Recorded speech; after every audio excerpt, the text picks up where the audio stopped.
real quick. Testing, and then you are live. Hello. You are listening to KZSM 104.1 FM. San Marcos. I hear the echo Rob was talking about because we got the new antenna. Here, let me turn it down the headphones a little bit. Well, thanks for tuning in. I'm here with the owner of 666 Social, Andrea Hernandez. Is that going to be better for the headphones? Mm-hmm. Hey, that sounds good? Should I release? Yeah, if you want. You don't have to. Okay. It's up to you. Yeah, sometimes I do like the 1 ear type of deal. Sometimes none, but yeah. Thank you, Wiz. All right, now we're rocking and rolling. But yeah, first off, thanks for coming back to the studio. You're just telling me you've been here before. Yeah, thanks for having me. Yeah, of course, anytime. So let's just get into it, man. So you're owner of 666 Social. I am. You're saying y'all were in Austin for a little bit, but you've been in San Marcos for about a couple of years now? How long? About 2.5 years. We opened in January of 2024. Okay. But we opened the cafe in April of 2024. Okay. So there was a little lag between getting permits for food and drink and all that stuff. I got you. And you said it started out with just you selling art back in the day, and then people started bringing like coffee and little drinks. Yeah, I was in a little like community of shops, and my shop was just my art, and I did really well. But in the like main area, there was an area that for people to convene, and we would show movies, and but people would come and hang out and just bring their coffees and their teas and bring their friends. And I was like, okay, this is a thing. We were already going to close because we were part of the highway expansion of I-35. So there's like 8 miles there. They were getting rid of all the stores. Like I know Austin Chronicle had to move and a bunch of other stores. And so we were part of that. So I already knew I had an end date. So I was looking for another space, and I looked in Austin. I was born and raised in Austin, and I just wasn't feeling it. It didn't feel like home to me anymore. And I had actually worked here in San Marcos for 10 years prior to that. And I was like, no, I really loved San Marcos. And I was like, let me go drive around and check it out. And so everything aligned for me. So I was like, this is where I need to go. Yeah, and San Marcos definitely has kind of like an older Austin feel. So I've heard. It does, yeah. It reminds me of the Austin I grew up with. Yeah. Which is nice. So the 666 is not just a little coffee shop. Y'all got a lot going on in there. We do, yes. You want to talk about what else is going on? So I'm a creepy girl at heart. I love anything creepy. I love, folklore, witches, vampires, goth. Of course, we're a goth coffee shop, and ghost. I'm bigger on ghost and paranormal. Okay. And but I wanted a place where I feel like a lot of those things are separate. When you go to things like you go to a witch shop, or you go to a paranormal place, or you go to just like a goth shop that has clothes and stuff.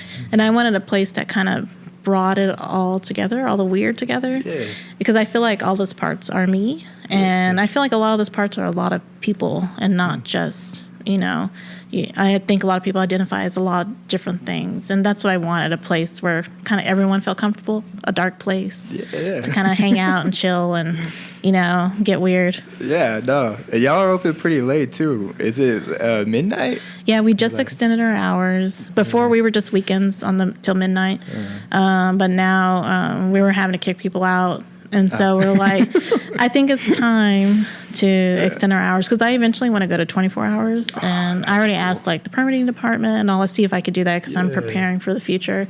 But I was like, now's the time to do to midnight. And so that's been working out well for us. I think we started on our anniversary, our 2-year anniversary. So we've been doing it for a month now, and it's been great. Right on. Well, congrats on that, 2 years. That's yeah, really thank cool. you.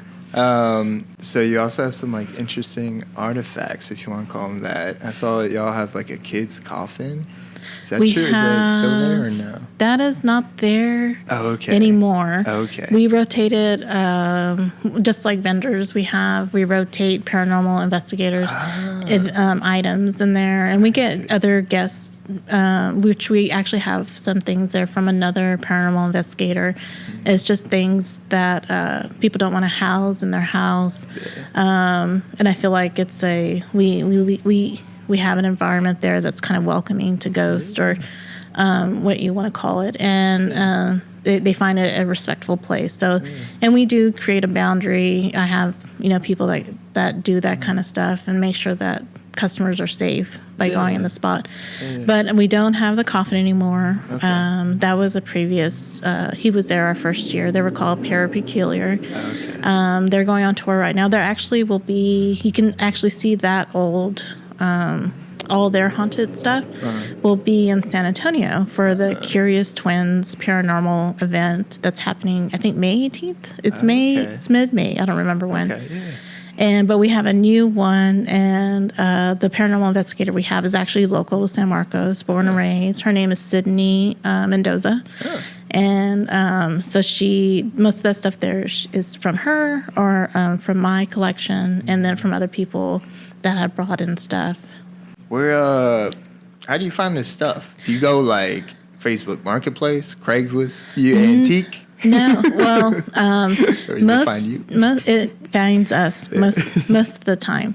Most things have come from Sydney's adventures and investigating. She's more like a curandera. So a curandera is someone who helps other people with any kind of sickness. So, and it could be paranormal. It could be a lot of entities. And so she'll go to people's houses that are having trouble and kind of try to figure out if they are having some kind of manifestation or not. And then so if they are, she'll clear the space and she'll take out whatever has an attachment.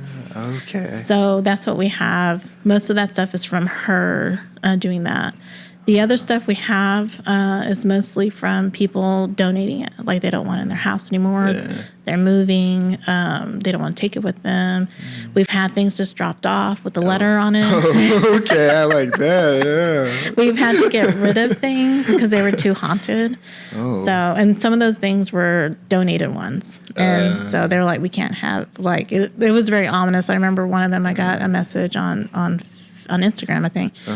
They're like, hey, we're moving and I don't want to take this item with me and it's cursed. We think it's cursed. And I was like, okay, fine. And you are brave. And I don't touch them. I usually won't touch them until they're like cleansed. Smart move, yeah. So I picked it up with a glove and I put it in the room. And from then on, it was... People were like feeling sick. I feel like we were all fighting in the cafe. Oh, man. And there's all this stuff going. And so everyone was like, it's that cup. It's that cup. So goodness. So we got rid of the cup and we gave it to another team who is more prepared to handle it.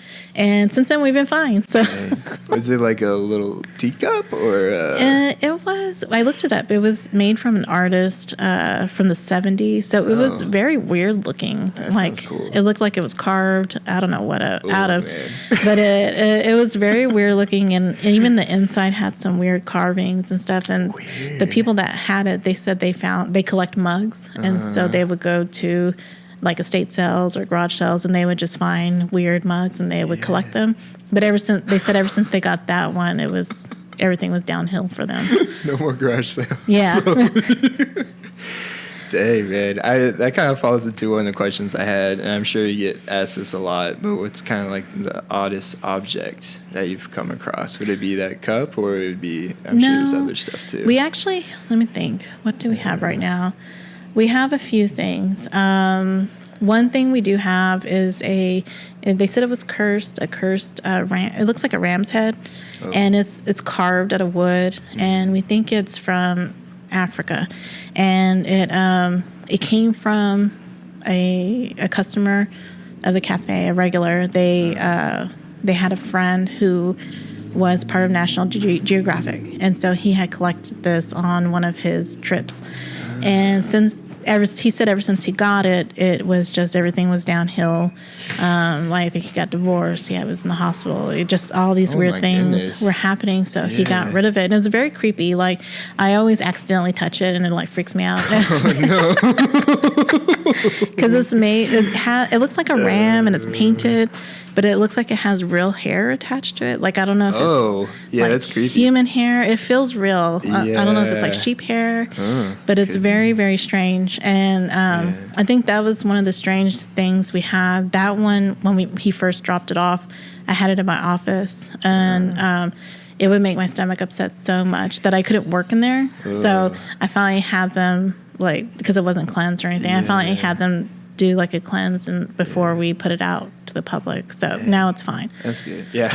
And then the other thing we got was we recently just got it's a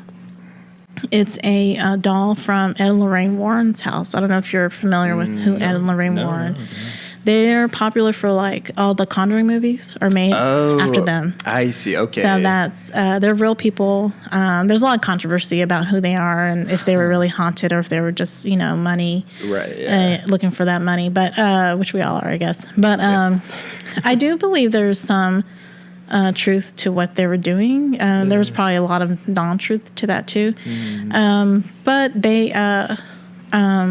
they do have a lot of haunted items, and I was obsessed with them when I was little because I'm 44, and there was this 80s movie or show. It was called Friday the 13th, this series. Oh, okay. Not a lot of people have heard of it because it was made in the 80s, and it's about these people who own an antique shop, and on the weekends or whenever the time they go and they find haunted items, or they go on like cases, and then they sell things in their antique shop, but they take all the haunted stuff and they store it in the back. So that show was based off them. Okay. And if no one has ever heard it and you're into spooky stuff, please check it out.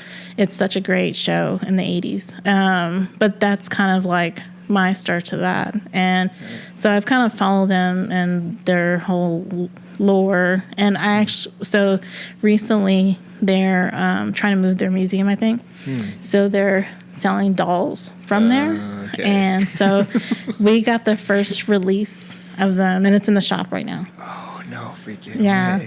So so that was like my it's my pride and joy. And back to like no, I got you. That's awesome, man.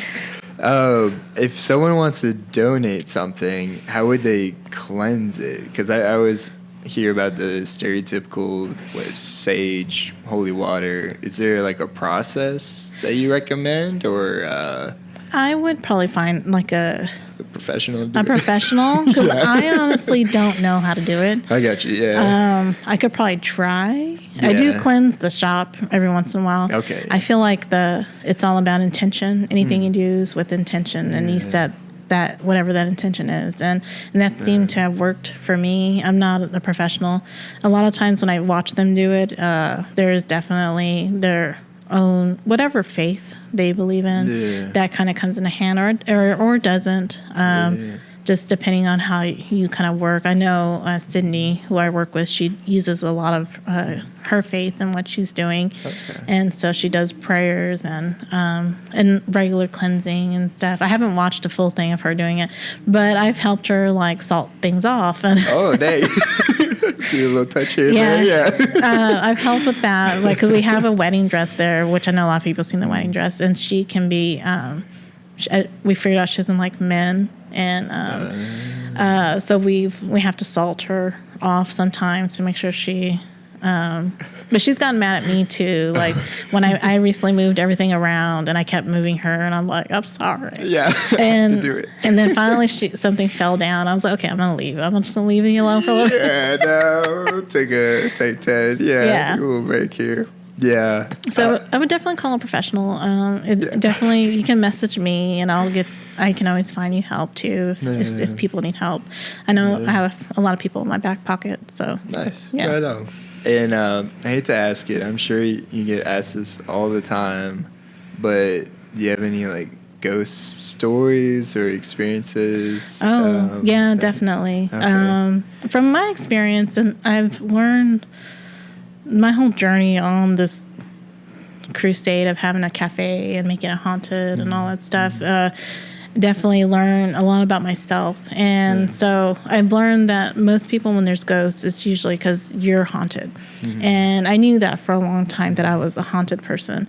So I had a ghost at my house, and we just moved from that house. But my mother-in-law, I was used to the ghost, but my mother-in-law had saw him one time and freaked her out. So she went and got a bunch of, what is it called? I don't remember. It's from the church. And so she put it all around, all above each door. It's like an ointment almost? No. Like a cross? Or it was a palm. I think they're palm leaves. Oh, okay. That were blessed at the church.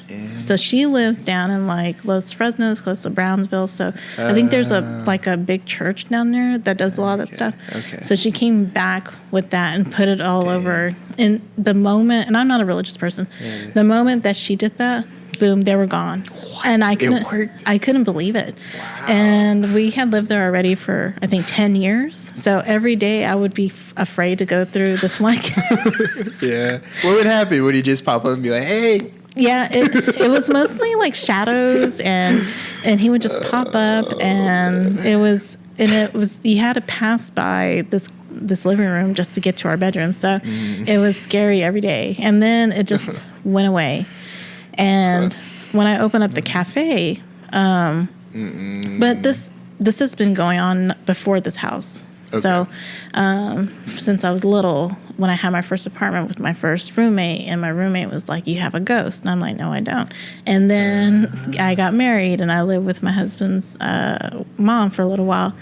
And she was like, when we finally moved, she was like, "Oh, thank you for taking your ghost." And I never knew what anyone was talking about. So y'all go way back. Yeah. Okay.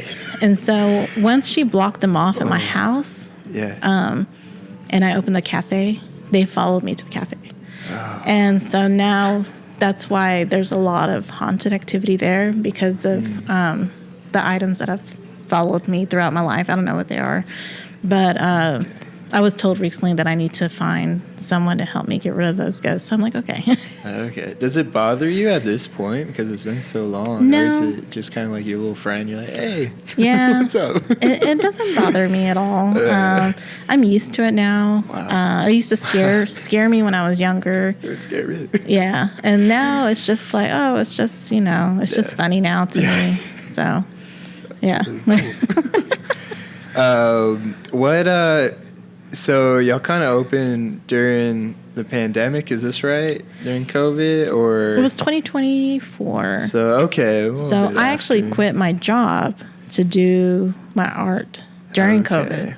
Okay. And so that's what led me to here. Okay. Do you have any advice to like people trying to start their own business? Kind of. I would. It's a lot of work. Yeah. So if you're not willing to put that work in, I wouldn't try, honestly. But that's what it's going to take. A lot of hard work, a lot of support from your family. I have a husband who supported me, my whole life in doing whatever I want to do. So that was helpful. Is there like a learning curve to it? Is it like after a year, like, okay, I kind of feel like I got it, and there's like little things, or is it always something like kind of new or something you're trying to change? There's always something new, and there's always something. I am a very big person who wants change. Like, I love change. That's why we have a new menu every month, and I'm just always going. And so I get really bored, and I have to change things up. But I also am a very big rule follower. So definitely. Whatever you're wanting to do, whether you want to work with food, look up the rules and legalities of what you want to do with food. If you want to have your own shop, or if you just want to do cottage, where you're making it at your house and selling it at markets. So definitely look in to where you want to go and do that. I actually want to have classes at the cafe to show people how to do this, because it can be confusing. Yeah. And so my background before I quit my corporate job was I did HR and accounting, but I what I mainly did with that was it was a small company, so I held many hats, but I opened many locations, of that company around the United States. Okay. So I would travel, I would hire, and I had to look up all the permitting. I had to do the building. Like I learned all that I stuff. see. And so doing this was easy for me. Yeah. And I know that's not easy for a lot of people, but it's definitely learning, asking questions, whoever you can ask questions. There's so many, especially locally, there's so many places that are willing to help, but it's learning where those places are. Like I know Splash is one of those places. Okay. Splash Co-working, I think they're here close to the square. Yeah, that's right. Yeah. So Karina that owns that, she's a really big advocate for helping small companies. And so I know she has a lot of like, I don't know about classes, but little things like that to help small businesses. So I would definitely look them up and see what they're doing because they always have something going on. Nice. That's good to know. Is there ever like a common hurdle or a big hurdle? I'm guessing like with all the food stuff, the food license, or is there other stuff that people don't think about when? I think if you're gonna go in this by yourself, the biggest hurdle is money. Yeah, I want to say. Yeah, no. So it depends how high you want to go. So I did this all by myself with my sticker company that I did really well at. Yeah. And that's how I opened it. And that's very hard. Not a lot of people can do that. Yeah. But since I know the laws, I'm a very frugal person. Not frugal, but I grew up kind of poor, and I know how to do things on a dime. Yeah. And so we renovated everything ourselves. Nice. We did all the painting. We did all the demo. Like everything we did ourselves. We didn't pay anyone to do that. And so, I mean, we probably saved like $50,000 just right there. Dang. Yeah. That's a lot. Yeah, it is. So that's what I mean by hard work. You know, you have to put in that hard work if you want to do it. If you want to get that done, unless you have, you know, hookups to do that, which some people might have families that are in the construction business or, you know, so you just kind of have to weigh what you want to do and how far you want to go with that. Yeah. Well, I can say it definitely paid off. It looks great inside. I've been a couple Thank times. you. I'm like, dang, man. So that's impressive. Y'all did all that. Yeah, we did everything ourselves. Yeah. And everything I got on Marketplace. Oh, for real? All the furniture, even the tables, everything on Marketplace. All the tables we have, I got them for $20 each. And they're from an old nursing home. Oh, okay. So they're probably haunted themselves. Probably perfect. Yeah. Going back to the menu real quick, I gotta know, you got like a favorite drink or like maybe like the weirdest drink you like to recommend to people? My favorite drink is a Mummy's Curse, and it's a chai latte with pumpkin spice. Ooh. So that's I've been addicted to that for the past like 2 months. But weirdest drink, let me see. I think the weirdest drink we have is it's a blue matcha. Okay. And it's when they hear blue matcha, they think it's matcha, like regular green tea matcha. Uh-huh. It's not. It's made from butterfly pea tea. Oh, okay. And so butterfly pea tea is blue, and it's vibrant blue, and it'll change your tongue blue. But when you taste it by itself, because I go through, when I make new menu or anything like that, I taste every single part of it by itself, and then I see how they pair together. So when you taste it by itself, it tastes like peas. No way. Which is, I think to most people can be gross, but I actually love peas. Yeah, so I would have to try that. I would have to try that. That sounds good. So if you drink it by itself with no sweetener or anything, it tastes like peas. Okay. Like a pea with milk. It's kind of gross. And so the fun thing about butterfly pea tea is that it reacts to citric acid. So we have actually 2 drinks that we have that with. It's the Mercury in My Lemonade that is really popular. It's an iced tea that we make with it, and we give you like some lemonade to put in it, and it changes color. It goes from blue to purple. Oh, that's fun. I love that. And then so the other one that we can make, it's a latte. That's what we use the matcha version for, and it makes it kind of like thick. It makes the drink thick, but it tastes.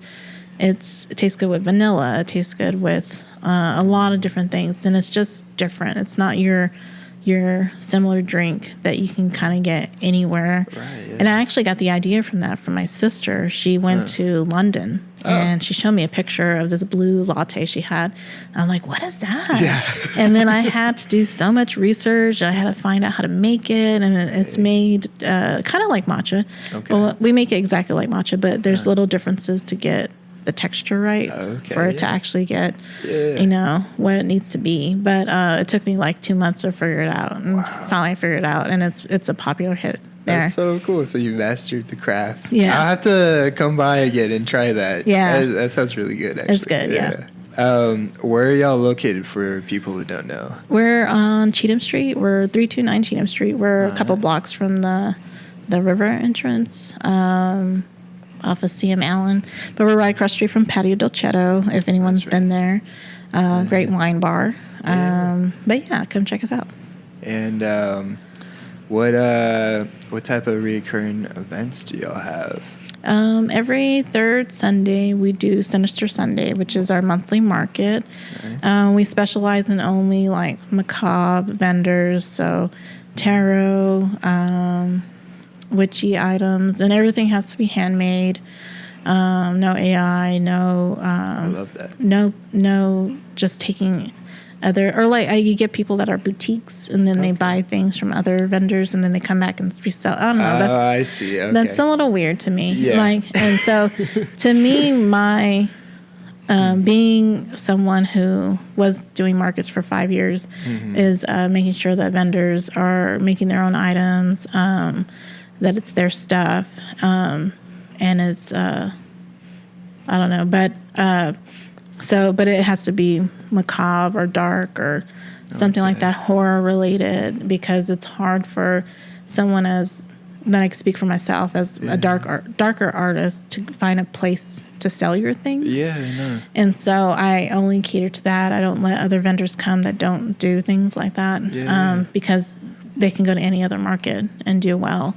Yeah. And so this is a place for just those dark artists to be. And so it's worked out. All the vendors always say it's their best market they do, which makes me so happy. And that's what I want to get back, because I got here because people gave me a chance being a vendor, you know.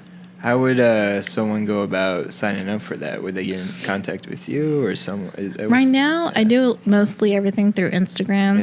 Okay. I'm currently working on an upgrade on our website. So hopefully that'll be up in the next week or two, where people can start sending emails or whatever through that to sign up.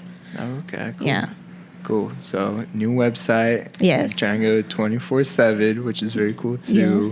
Yes. Any upcoming events that you'd like to talk about? Yeah, tomorrow night we're halfway to Halloween. This will be the third year we're doing this. It's a Elvira lookalike contest. So if you want to come and be crowned the Queen of Darkness, let's go.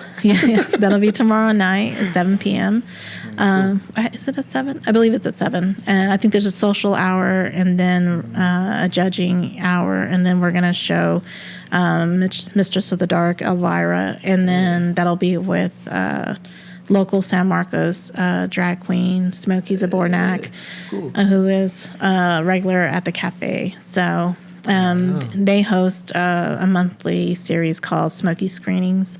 So this is part of that. This is just a bigger event because we are halfway to Halloween now. I don't know if you know that. I think that's today. Dang, man. Yeah. Coming up. Got to start counting down the days. Yeah. I love Halloween. Me too. Okay, last question since I have you here. Do you have a favorite scary movie? Ooh, I rotate. But right now, my favorite scary movie is Hereditary. Oh, that's a good one. Yeah. I think that's the last movie I saw before COVID. Like, everything shut down. Yeah. No. And I'm a big movie, connoisseur. I grew up in the movies, going to the movies. In high school, I was a projectionist. And so cool. I did a lot of things in movies and background movies. And I worked at an indie movie theater, too, in Austin. So, but which one? It's not there anymore, actually. Oh. Yeah, it was a Cinemark, but it was called Barton Creek Cinema. And if you're around like late 90s to 2000s, early 2000s. AFS now or no? No, it's not there anymore. It's like It's like a condo place now. Ah, boo. But it was haunted. Oh. Yes, it was very haunted. Of course it was. Yeah. And so if you drive down there, you can see a little cemetery there. Oh, that was right there in the little hidden. It was so scary working there. I was dating my husband at the time. We were just dating. And I would have him come close with me because I worked in projection. Mm-hmm. And that was when we would have to actually do the film, like sure, yeah, the reels. Yeah, do the reels, and I would have to make them. I would have to splice them, and so I would be there by myself for hours, and it was so dark, and the hallways were there were see where this is going. They were like a football field, and there was 2 stories of it. Sweat. And so I would have him come and close with me because I was so scared, and he was like, "Oh, this is scary," and so yeah. But then, so I always love going to the movies, like being in the movies. I love the reaction of being at theater with other people and just that whole getting together for that. And so when I saw Hereditary, I think that was the best response I've ever seen. And if you know what scene I'm talking about, I'm not going to ruin it for anyone. But the gasp and the silence afterwards, it was just amazing in the theater. Because if it is a scene that I think that you're talking about, which I'm pretty sure it is, it's kind of subtle at first. You're like, huh? And you're like, oh. Yeah. That's a good one. Do y'all still do like movie nights and stuff, or we've kind of gotten away from it just because it's been we've had a lot of growth, which is great. Yeah. So I'm trying to find balance with that. We're hiring people, getting people trained, and so I actually wanted to get back to that in May for Women's Month, but then April. I'm sorry, because it was International Women's Month. Yeah. And everything just kind of got away from me. But I plan to start it up in June for Pride Month, and so I want to highlight a lot of, I think, horror movies and stuff that are very queer. So I'm excited for that. I love that so much. I'm excited. Well, thank you again for coming down here. It sounds like you got a lot on your plate, so thanks for making the time. Yeah, thanks for having me. Of course. Is there anything else you'd like to say before we wrap this up? Just thank you to the community. I love how much everyone loves us. I feel like I'm doing this just out of love and nothing else. And so when I see that everyone else loves it too, it just makes me feel great. So yeah, that's so sweet. Awesome. Well, on that note, we got some Dollhouse coming up next. Thanks for listening to KZSM. My name is Sid the Kid. We're going to play some tunes here, and we got a Latin Party mix coming up next, so stay tuned.